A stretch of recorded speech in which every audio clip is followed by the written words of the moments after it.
প্রয়াত কিংবদন্তি অভিনেতা ও নাট্য ব্যক্তিত্ব মনোজ মিত্র আজ সকালে সল্টলেকের বেসরকারি হাসপাতালে তার জীবনাবসান হয় ৮৬ বছর বয়সে। বেশ কিছুদিন ধরেই তিনি বার্ধক্যজনিত অসুস্থতায় ভুগছিলেন।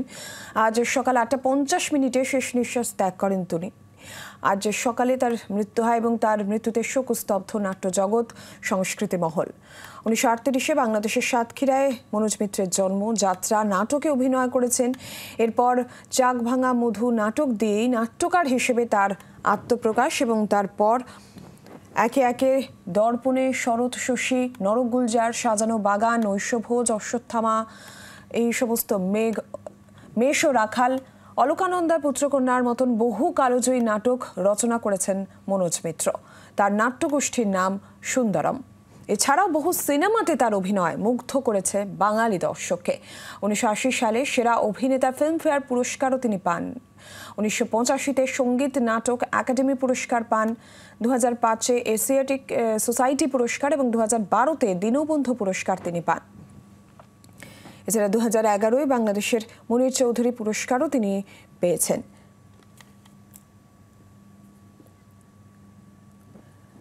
সৌমিতা মুখার্জি আমাদের প্রতিনিধি রয়েছেন টেলিফোন লাইনে আমাদের সঙ্গে। সৌমিতা, কি জানা যাচ্ছে মনোজ মিত্রের প্রয়াণ নিয়ে? এখনো পর্যন্ত কি খবর রয়েছে?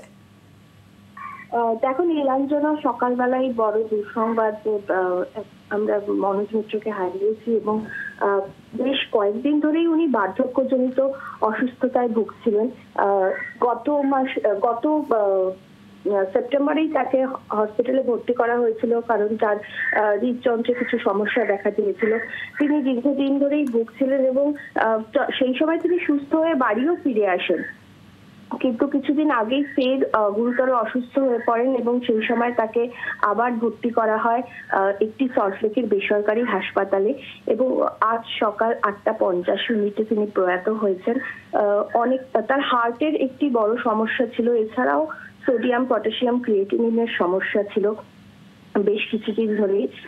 আজ সকালে তার প্রয়াণের খবর জানিয়েছেন তার পরিবারের লোকজন।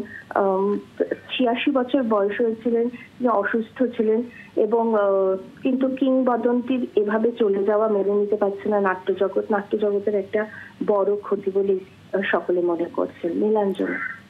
ধন্যবাদ সৌমিতা। আর এই মুহূর্তে সে হাসপাতালের সামনে যেখানে মনোজ মিত্রের আজ সকালে প্রয়াণ হয়েছে, সেখান থেকেই সরাসরি অয়ন ঘোষাল আমাদের অপর প্রতিনিধিও রয়েছেন আমাদের সঙ্গে।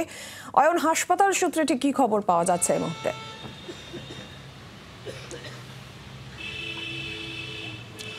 গতকাল সন্ধ্যের পর থেকেই অবস্থার লক্ষণীয় অবনতি ঘটাতে রাতেই পরিবারের সদস্য মেয়েকে ডেকে নেওয়া হয় হাসপাতালে এবং কার্যত সারা রাত মেয়ে এই হাসপাতাল, অর্থাৎ আমি যেখানে দাঁড়িয়ে রয়েছি ক্যালকাটা হার্ট ক্লিনিক, সেখানে ছিলেন। কিন্তু শেষ পর্যন্ত সকাল ৮টা ৫০-এ চিকিৎসকদের সমস্ত লড়াই ব্যর্থ হয়ে যায় এবং মনোজ মিত্রকে মৃত ঘোষণা করা হয় হাসপাতাল কর্তৃপক্ষের তরফে। এবং তারপরে এখনও পর্যন্ত যেটা পরিবারের সঙ্গে কথা বলে জানা যাচ্ছে সেটা হচ্ছে বেলা 12:30 নাগাদ ডেথ সার্টিফিকেট ইস্যু করা হবে এবং তারপরে এখানে শববাহী শকটে তার নশ্বর দেহ নিয়ে চলে যাওয়া হবে বৈশাখীতে তার বাসভবনে। সেখানে কিছুক্ষণ তার দেহ শায়িত থাকবে এবং যেহেতু ইতিমধ্যেই রাজ্য সরকার, রাজ্যের মুখ্যমন্ত্রী মমতা বন্দ্যোপাধ্যায় নিজে শোক ব্যক্ত করেছেন এক্স হ্যান্ডেলে, অতএব রাজ্য সরকার তাকে অন্তিম শ্রদ্ধা জানানোর জন্য আর কোনো পদক্ষেপ গ্রহণ করবে কিনা সে বিষয়ে এখনও পর্যন্ত সুস্পষ্ট করে কিছু জানা যাচ্ছে না।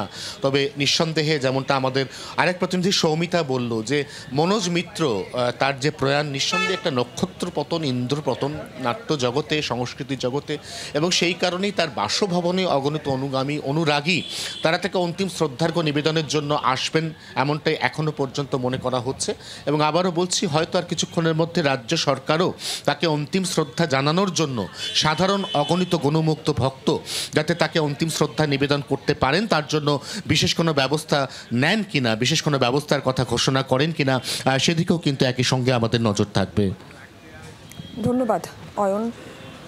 এই মুহূর্তে যেটা খবর পাওয়া যাচ্ছে যে 12টা নাগাদ তার ডেথ সার্টিফিকেট ইস্যু হবে এবং এরপরই মনোজ মিত্রকে তার বাসভবন, হাসপাতাল থেকে তার বাসভবনে নিয়ে যাওয়া হবে এবং সেখানেই শ্রদ্ধা জানাবেন তার যারা অনুরাগীরা রয়েছেন। ইতিমধ্যে মুখ্যমন্ত্রী মমতা বন্দ্যোপাধ্যায় তিনি শোক জ্ঞাপন করেছেন এবং মনোজ মিত্রের প্রয়াণ নাট্যজগৎ সংস্কৃতি জগতে নক্ষত্র পতন বলা যায়।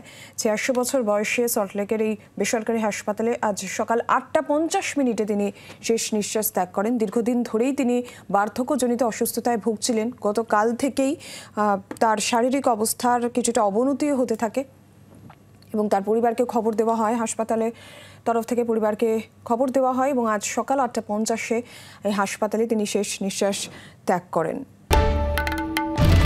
বাংলার আওয়াজ, বাঙালির আবেগ, জি ২৪ ঘন্টা।